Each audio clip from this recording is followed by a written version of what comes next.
মহাকাশে দূষণ প্রতিরোধে প্রথমবারের মতো কাঠের তৈরি পরিবেশ বান্ধব স্যাটেলাইট বানিয়েছেন জাপানের বিজ্ঞানীরা। লিগনোস্যাট নামে এই স্যাটেলাইটটি আগামী সেপ্টেম্বরে পরীক্ষামূলকভাবে উৎক্ষেপণের আশা করছেন গবেষকরা। অ্যালুমিনিয়ামের তৈরি প্রচলিত স্যাটেলাইটগুলো থেকে বায়ুমণ্ডলে ক্ষুদ্র অ্যালুমিনিয়াম কণা জমতে পারে, যা পরিবেশের জন্য ক্ষতিকর। সেই পরিস্থিতি এড়াতেই জাপানি গবেষকদের অভিনব এই উদ্ভাবন। প্রতি বছর হাজারের বেশি স্যাটেলাইট উৎক্ষেপণ করা হয় মহাকাশে। আগামী দিনগুলোতে ২,০০০-এরও বেশি স্যাটেলাইট উৎক্ষেপণের পরিকল্পনা রয়েছে বিজ্ঞানীদের। এগুলোর বেশিরভাগই অ্যালুমিনিয়ামের তৈরি।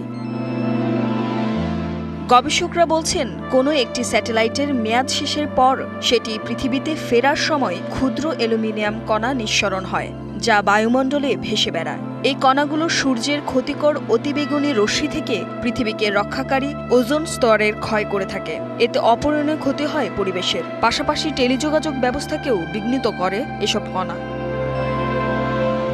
বায়ুমণ্ডলের এই ক্ষতি ঠেকাতেই এবার পরিবেশ বন্ধক উপকরণ দিয়ে পরীক্ষামূলকভাবে স্যাটেলাইট বানালেন জাপানের কিয়োটো বিশ্ববিদ্যালয়ের গবেষকরা।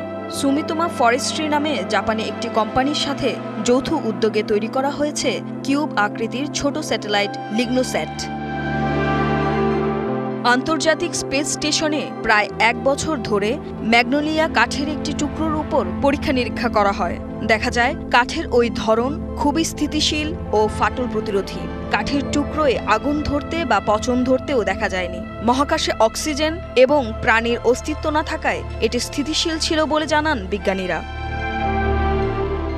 এ কারণে ম্যাগনোলিয়া গাছের কাঠ দিয়ে বানানো হয়েছে লিগনোস্যাট। তবে এর কিছু অংশ অ্যালুমিনিয়ামের, আর কিছু অংশে সোলার প্যানেল বসানো। কিউব আকৃতির স্যাটেলাইটটি দৈর্ঘ্য ও প্রস্থে ১০ সেন্টিমিটার। এর কাঠের পুরুত্ব ৪ থেকে ৫.৫ মিলিমিটার, ওজন প্রায় ১ কেজি।